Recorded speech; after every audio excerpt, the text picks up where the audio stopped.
May mga nabanggit na kayo kanina, pero ano po yung mga kaakibat na responsibilidad ng karapatan nating makaboto?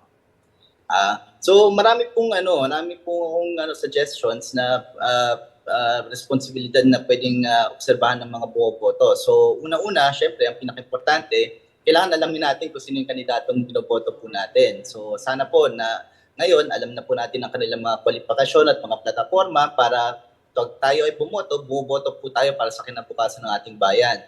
Ah, sa ano rin po, sa regulasyon ng COMELEC, hinihikayat po nila tayo na iwasan ng fake news kasi pag naniwala po tayo sa fake news, baka masayang po ating boto natin kasi maniwala po tayo, hindi natin boboto ang gusto sana nating iboto.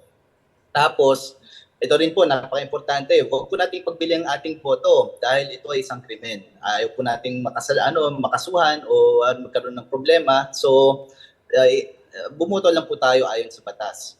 Ikaapat, alamin natin ang yung ating karapatan bilang botante kasi ito ay importanteng parte ng ating demokrasya at ang mga staff ng COMELEC, ang mga miyembro ng Electoral Board ay nandyan po para tulungan tayong may siguradong makaboto po tayo na maayos.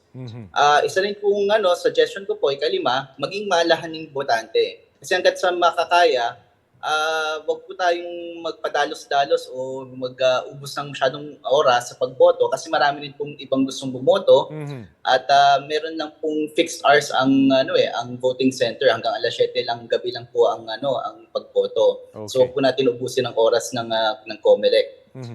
Meron din pong priority lane para sa mga botanteng may kapansanan, senior citizen at nagdadalang tao. So pag nakita po natin may pila na priority lane para sa mga tao kung binibigyan ng priority, wag po nating gamitin po ito kasi para Okay. sa kanila po yan. Ayan. So mahalaga po talaga yung kodigo para mas mabilis yung pagboto.